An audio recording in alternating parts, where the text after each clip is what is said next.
Kita tahu malam hari ini kita kumpul dalam acara Cirebon bersolawat. Kita sudah lalui tadi membaca Rawi Maulid. Dan kita juga tidak lupa kalau saat ini kita sudah masuk di bulan Rajab.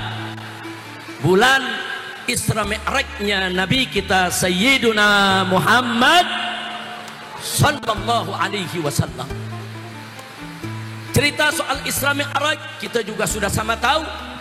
Bagaimana sebagiannya tentang Isra'nya Allah ceritakan dalam Al-Quranul Karim. Faqala ta'ala Subhanalladzi asra bi'abdihi layla minal masjidil harami ilal masjidil aqsa alladzi barakna hawlah linuriyahu min ayatina innahu huwas sami'ul basir. Sadaqallahul aliyyul azim. Luar biasa saudara. Dalam satu ayat yang singkat, padat, ringkas, jelas, bagaimana kita mendapatkan informasi ilahi dari Allah Subhanahu wa ta'ala tentang perjalanan Nabi yang begitu luar biasa. Allah yang nyatakan saudara, justru karena ini merupakan peristiwa luar biasa saudara, yang harus kita imani dengan sepenuh jiwa saudara. Allah ingatkan dulu kita semua dengan kesuciannya. Subhana, maha suci. Sepertinya Allah memberikan isyarat kepada kita, hati-hati loh. Sebentar lagi Allah akan ceritakan peristiwa yang luar biasa, peristiwa yang sulit dikenal oleh akal manusia biasa. Hati-hati, ini cerita bukan cerita khurafat, ini cerita bukan cerita bohong, ini cerita bukan cerita mimpi, ini cerita bukan cerita fiktif. Subhana, maha suci Allah daripada menyampaikan kebohongan, kedustaan, khurafat dan aneka ragam, yaitu cerita-cerita fiktif. Allah ingatkan kita, subhana, maha suci Allah. Yang Allah sampaikan kepada kita adalah suatu cerita yang benar, dan itu merupakan mukjizat Nabi kita Sayyiduna Muhammad Sallallahu Alaihi Wasallam. Subhanalladzi asra bi'abdih. Maha suci Allah yang telah memperjalankan. Asra, memperjalankan. Jadi bukan Nabi kita jalan sendiri saudara, tapi diperjalankan oleh Allah. Kalau sudah bicara diperjalankan oleh Allah, Allah maha besar, Allah maha kuasa, Allah maha sanggup untuk memperjalankan hambanya. Sudahlah, dengan perjalanan sehebat apapun. Betul? Siapa yang maha besar? Siapa yang maha kuat? Siapa yang maha perkasa? Takbir. Sallu ala nabi. Dan tentu yang Allah perjalankan bukan sembarang manusia saudara. Asra bi'abdihi, seorang hambanya. Dan jangan lupa para ulama mengatakan saudara, tatkala seorang nabi diberikan julukan sebutan oleh Allah sebagai Abdullah, sebagai abduh saudara, itu merupakan gelar yang paling tinggi. Kenapa? Karena di dalamnya ada makna ubudiyah kepada Allah. Jadi Nabi disebut siapa itu diperjalankan oleh Allah, tidak lain dan tidak bukan Nabi kita yang mulia, Nabi kita yang tercinta Sayyiduna Muhammad Sallallahu Alaihi Wasallam. Lailan, pada suatu malam, bahkan hanya sebagian malam saja saudara. Dari mana? Minal Masjidil Haram. Diperjalankan dari Al-Masjidil Haram yang ada di kota suci Makkah. Lalu kemana? Ilal Masjidil Aqsa. Diperjalankan sampai ke Al-Masjidil Aqsa. Al-Masjidil Aqsa yang mana? Alladzi barakna haulah, kata Allah. Masjid yang telah kami limpahkan keberkahan di sekitarnya. Bagaimana enggak berkah saudara? Jauh sebelum Nabi kita datang alaihi salatu wassalam, Al-Masjidil Aqsa, di sana Allah telah mengutus berapa banyak para nabi dari Bani Israel saudara. Allah utus para nabi, para rasul. Allah muliakan itu tempat saudara. Bahkan kalau sekarang kita lihat, bagaimana enggak penuh berkah Al-Masjidil Aqsa saudara. Di malam Isra Mi'raj Nabi, saudara, arwah seluruh para nabi dan para rasul Allah kumpulkan di masjid tersebut, dan sholat di belakang Nabi kita Sayyiduna Muhammad Sallallahu Alaihi Wasallam. Saudara, disebutkannya Al-Masjidil Aqsa, ditakdirkannya Nabi alaihi salatu wassalam Isra saudara dari Masjidil Haram di Mekah sampai Al-Masjidil Aqsa yang di Palestina. Sebetulnya di situ juga ada pesan supaya kita senantiasa memperhatikan Al-Masjidil Aqsa, menjaga Al-Masjidil Aqsa, membela Al-Masjidil Aqsa. Tanggung jawab kita semua. Lah kok bisa lebih dari 75 tahun Al-Masjidil Aqsa dijajah saudara, oleh Israel yang terlaknat, durjana, durhaka. Kok bisa Israel seenaknya membunuh saudara kita? Saudara, puluhan ribu saudara kita dibunuh, dibantai. Kalau itu semua belum bisa menyadarkan umat Islam sedunia untuk segera bergerak membebaskan Al-Masjidil Aqsa dari cengkraman Israel durjana, sungguh kelewatan kita semua, saudara. Itu disebutin sama Allah soal Masjidil Aqsa. Bagaimana kalau nggak disebutin? Disebutin itu supaya kita ingat. Nabi dimampirkan dari Masjidil Haram ke Masjidil Aqsa supaya kita nggak lupa kewajiban kita terhadap Al-Masjidil Aqsa. Maka itu saya mau tanya semua umat Islam yang ada di sini, terus siap berjuang untuk Al-Masjidil Aqsa? Siap membela Al-Masjidil Aqsa? Siap memerdekakan Al-Masjidil Aqsa? Takbir! Sallu ala Nabi. Saudara, muncul pertanyaan, untuk apa sih Nabi di Isra Mi'rajkan? Ada yang menjawab untuk menghibur hati Nabi yang sedang duka karena ditinggal mati oleh dua orang pembela yang luar biasa.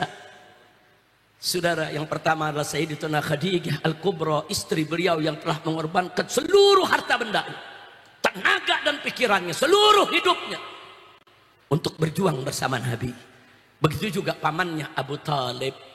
Keduanya meninggal dunia.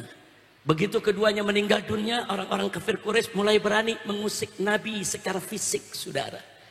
Bahkan Nabi mencoba untuk hijrah ke Taif, diusir, saudara.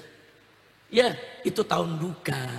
Para ulama menyebutnya Amul Hazan, tahun duka, tahun sedih. Saat itulah Nabi di-Isra Mi'rajkan oleh Allah, dihibur langsung oleh Allah Subhanahu wa ta'ala. Jawaban ini enggak salah, karena memang faktanya begitu, saudara. Ada lagi ulama yang menjawab, beliau di Isra Mi'rajkan salah satunya adalah untuk menerima perintah sholat 5 waktu. Ini juga betul, karena memang fakta realitanya begitu.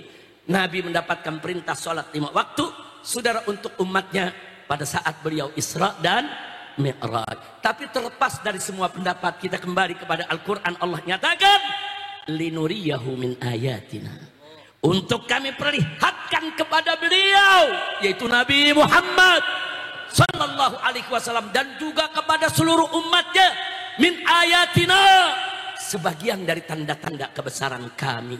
Subhanallah. Ya, di dalam peristiwa Isra Mi'raj kalau dikupas satu persatu, saudara, itu merupakan lautan hikmah, itu merupakan samudra hikmah, saudara. Tidak akan pernah ada habisnya kalau kita ingin membahas tentang bagaimana dahsyatnya kebesaran Allah, agungnya kekuasaan Allah, saudara, melalui peristiwa Isra Mi'raj yang ditakdirkan Allah, diberikan oleh Allah kepada Nabi kita Muhammad sallallahu alaihi wasallam.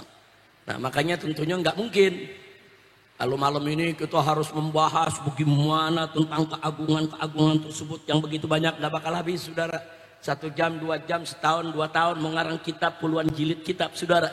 Terlalu luas. Allah punya samudra ilmu pengetahuan dan rahmat hikmahnya. Alhamdulillah. Tapi sungguh pun begitu, setidaknya 1-2 pelajaran kita perlu mengambilnya, saudara. Itu yang ingin saya sampaikan pada malam hari ini. Pertama, saudara, ada pelajaran menarik.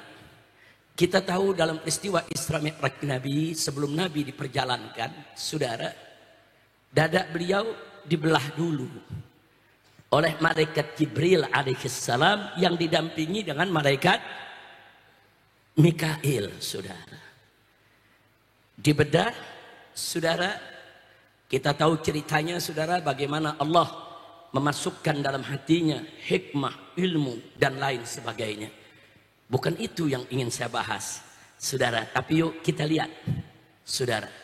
Saat itu malaikat Jibril alaihissalam membedah Nabi, membelah, saudara. Kemudian menyambungnya kembali. Sambungannya hampir tidak ada bekas. Ada bekas, saudara, tipis kelihatan seperti benang bekasnya, saudara. Menariknya apa? Itu justru menjadi embrio lahirnya ilmu bedah, saudara. Sebelum itu nggak ada ilmu bedah, saudara. Manusia nggak kenal ilmu bedah. Nggak pernah ada satu manusia pun yang berpikir kalau manusia itu bisa dibedah, organ tubuhnya bisa dikeluarkan dan bisa dimasukkan lagi, saudara. Nggak ada manusia yang berpikir saat itu, saudara, kalau orang dibedah bisa disambung lagi, saudara.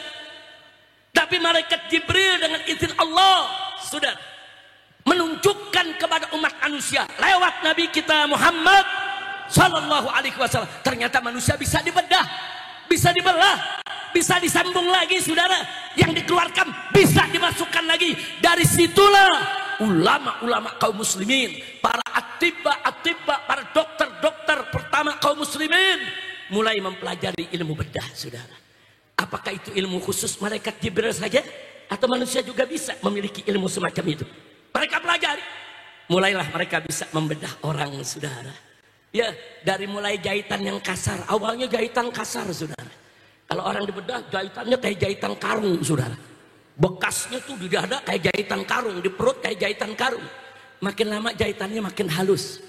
Makin lama di zaman sekarang, bahkan ada bedah yang dilem, saudara. Nggak pakai benang lagi. Bahkan di zaman sekarang, saudara, ada yang bedahnya cuma pakai staples, saudara. Nyambungnya habis dibedah, pakai staples, nyambung lagi. Subhanallah. Dari mana manusia-manusia itu sekarang mendapatkan ilmu bedah sedemikian rupa? Perintisnya, lopornya, yang pertama kali menunjukkannya, saudara, mengajarkan manusia ilmu bedah tersebut tidak lain dan tidak bukan adalah malaikat Jibril alaihis. Nah, gitu mak itu saya tanya, kalau gitu peristiwa Isra Mi'raj dahsyat tidak? Dahsyat tidak? Linuriyahu min ayatina. Allah ingin tunjukkan, saudara, kebesaran Allah lewat nabinya, lewat malaikatnya, saudara, lewat makhluk. Allah tunjukkan ini kebesaran Allah. Bahkan di zaman sekarang ada bedah nggak pakai dibelah lagi badannya, saudara. Pasang ring jantung, tinggal masukkan itu namanya alatnya, saudara. Ada yang lewat tangan, ada yang lewat paha, pembuluh darah besar bisa dipasang. Subhanallah. Ada lagi, saudara, orang-orang yang pecah pembuluh darahnya di kepala, saudara. Enggak perlu dibedah, saudara. Dengan teknologi DSA, saudara, dimasukkan itu selang dari pembuluh darah besar yang ada di pahanya, masuk itu alat sampai di kepala, bisa saudara, disemen, bisa ditambal itu yang pecah. Subhanallah. Enggak pakai belah lagi. Tapi intinya semua ilmu bedah yang dahsyat saat ini, saudara, semua bersumber dari hadis yang menceritakan kepada kita bagaimana malaikat Jibril membedah nabinya atas izin Allah Subhanahu wa ta'ala. Kira-kira jelas tidak? Jelas tidak? Nah, jadi ternyata ilmu bedah bukan milik malaikat Jibril sendiri, enggak. Nah, justru malaikat Jibril menunjukkannya ada ilmu loh. Ini ada ilmu. Kalau kalian belajar, kalian takwa kepada Allah, kalian tekuni, kalian bisa. Subhanallah, walhamdulillah, wala ilaha illallah, Allahu akbar. Yang kedua, saudara, yang kedua, kita bisa lihat dari perjalanan Nabi dari kota Mekah ke Al-Masjidil Aqsa hanya ditempuh dalam beberapa waktu saja. Zaman sekarang gak heran, dengan pesawat terbang dari Mekah ke Al-Masjidil Aqsa 2 jam sampai, saudara. Zaman sekarang. Tapi di zaman itu yang pesawat terbang belum ada, saudara. Kapal terbang belum ada, saudara. Makanya banyak orang-orang kafir mendustakan Nabi. Bahkan ada orang-orang yang sudah masuk Islam, imannya masih lemah, baru masuk Islam, dengar cerita Isra Mi'raj, murtad, saudara. Sebagaimana diceritakan oleh Sayyidatuna Aisyah radhiyallahu taala anha, saudara. Karena memang peristiwa Isra Mi'raj ini sulit dirasionalisasikan oleh akal manusia yang lemah, saudara. Tapi sulit dirasionalisasikan bukan berarti irasional. Sulit, saudara, untuk dicerna oleh akal bukan berarti tidak masuk di akal, bukan. Tapi memang akal manusianya yang lemah, saudara. Dan gak sampai di situ, saudara.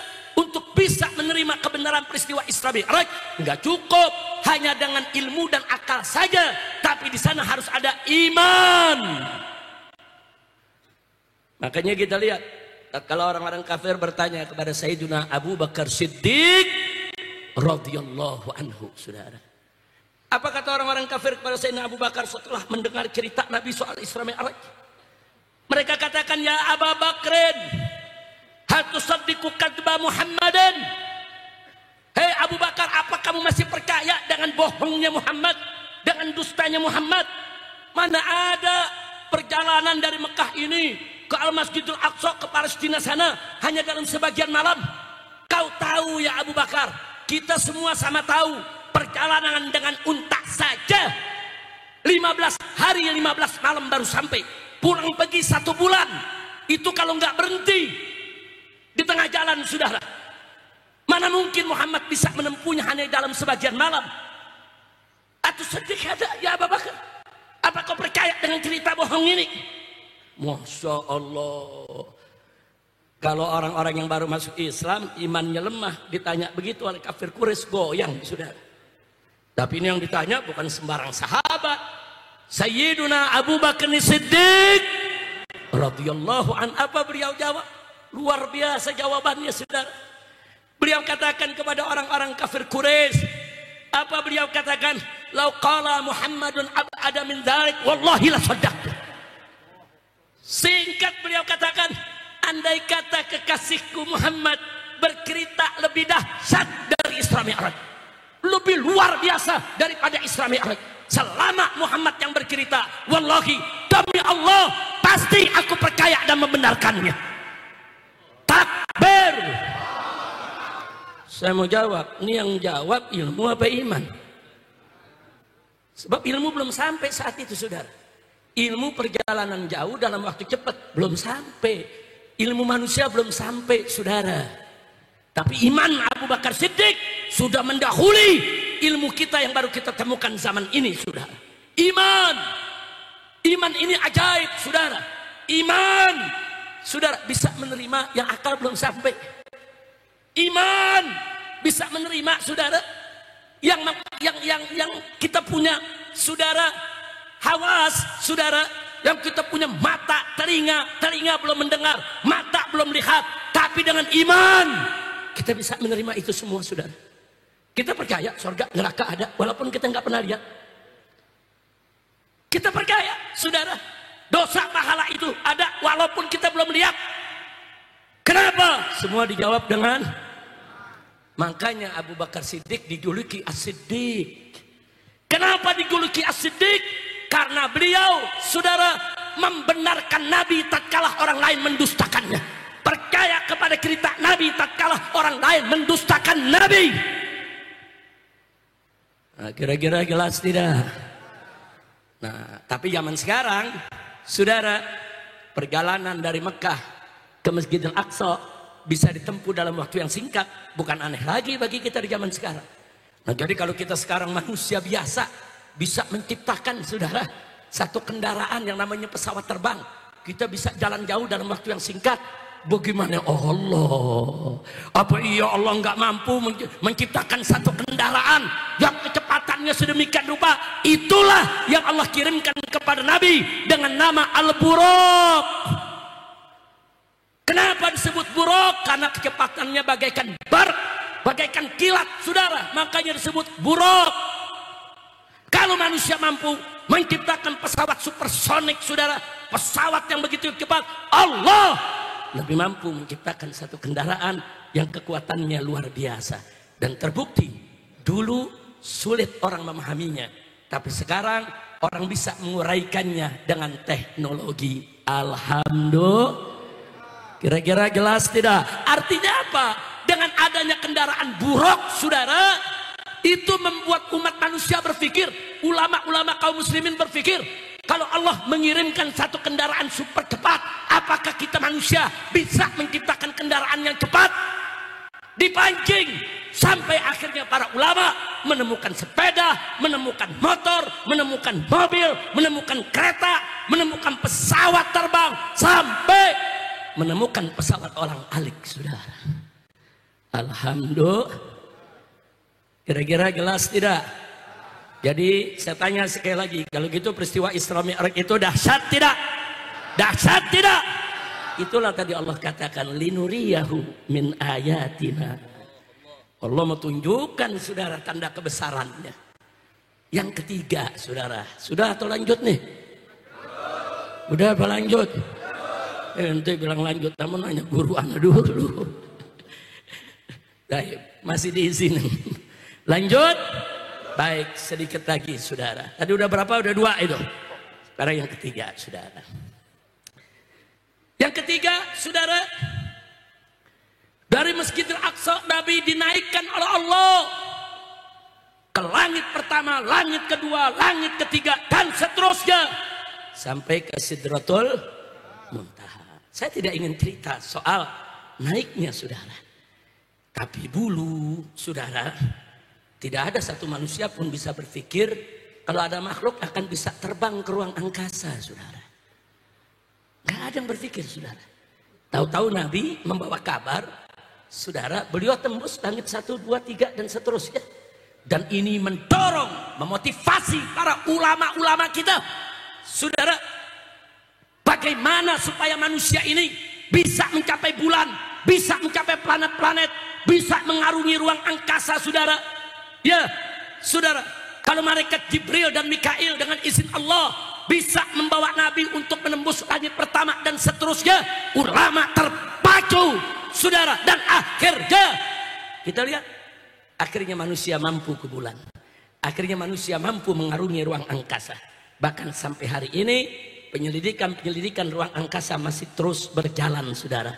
Padahal di dalam Al-Quranul Karim, kalau cerita ruang angkasa, bagaimana para jin bercerita kalau dulu mereka bisa singgah dari satu tempat ke tempat lainnya di angkasa sana. Tapi setelah Nabi diutus, mereka nggak bisa lagi bebas untuk mencuri dengar kabar langit, saudara. Ya, artinya dulu ada makhluk-makhluk itu bisa hidup di ruang angkasa. Itu juga pancingan buat ulama-ulama kita. Apakah bisa umat manusia ke sana? Ternyata dari penyelidikan, saudara, penelitian, percobaan, dan seterusnya, akhirnya manusia mampu mengarungi ruang angkasa. Walaupun masih jauh dari kesempurnaan. Alhamdulillah. Nah, jadi kalau kita mau bahas, maka tadi saya katakan Isra Mi'raj ini lautan hikmah, saudara.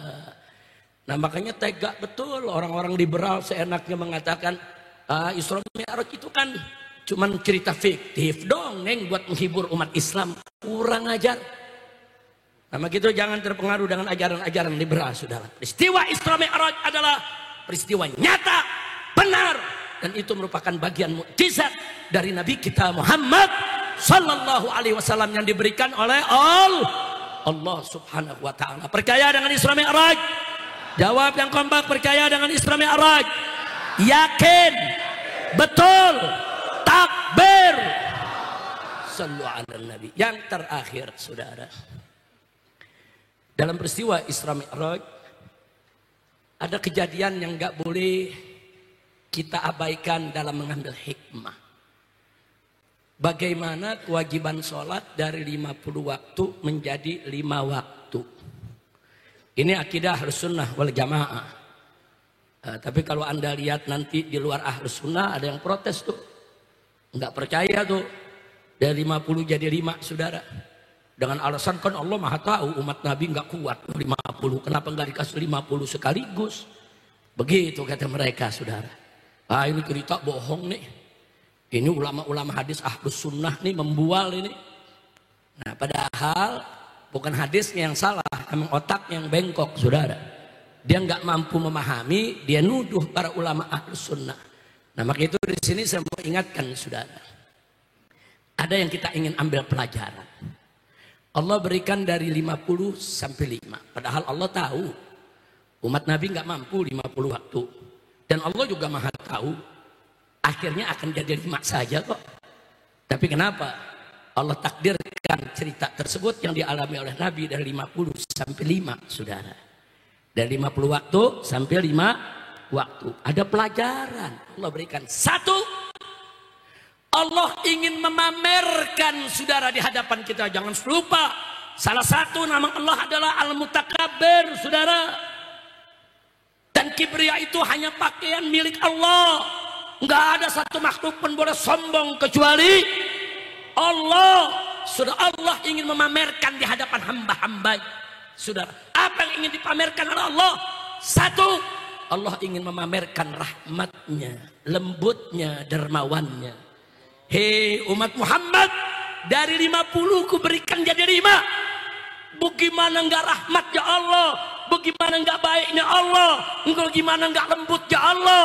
Bagaimana enggak dermawannya Allah? Jadi 50 jadi 5 adalah Allah ingin memamerkan rahmatnya kepada kita. Alhamdulillah. Saya mau tanya, 50 jadi 5, Allah baik tidak? Baik tidak? Bersyukur tidak? Kalau kira-kira 50 enggak diturunin jadi 5, bagaimana? 5 aja banyak yang lewat, apalagi 50, saudara. Kira-kira jelas gak? Jadi bukan Allah nggak tahu umat Nabi itu nggak mampu 50, bukan Allah tahu. Allah kasih 50 dulu. Kemudian jadi 5. Allah mau pamer betapa maha rahmannya Allah, betapa maha rahimnya Allah, betapa Allah latif, wadud. Saudara, yang kedua, Allah ingin memamerkan kemuliaan sifat nabinya. Kok bisa saudara? Bagaimana tidak? Nabi pulang pergi bolak balik 9 kali minta keringanan dari Allah. Untuk siapa? Untuk umatnya. Kalau Nabi mampu sholat 50 waktu sehari saudara, tapi Nabi tahu umatnya tidak mampu. Dengan dorongan, saran, nasihat dari Nabi Musa alaihissalam, dan dengan musyawarah kepada Jibril, dan Jibril memberikan isyarat boleh kembali lagi kepada Allah untuk minta keringanan. 9 kali Nabi pulang pergi, setiap menghadap dikurangi 5, setiap menghadap dikurangi 5, sampai 9 kali menghadap dikurangi 45, sehingga sisa tinggal.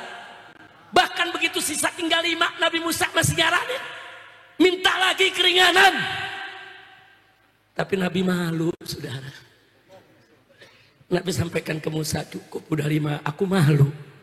Saudara, ini yang namanya pemimpin begini.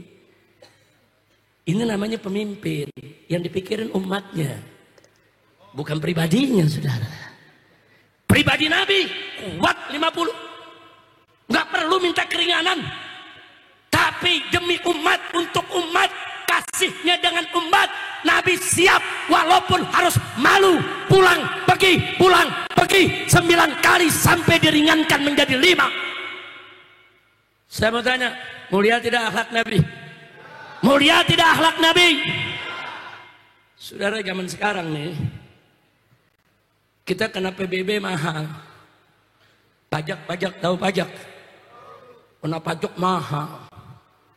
Pajaknya 1 juta umpamanya. Kita minta bantuan sama Pak Lurah. Tolong dong Pak Lurah ngadep Pak Camat biar dikurangin. Ya Pak Lurah ngadep ke Pak Camat, dikurangin sama Pak Camat. Dari 1 juta ya udah 750 aja.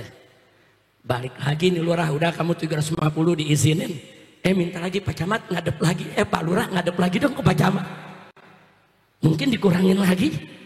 Ngadep lagi ke Pak Camat 2 kali, dikurangin lagi, saudara, tinggal 500. Kira-kira yang ketiga kali kita ngomong, Pak Lurah ngadep lagi, mau gak Lurah?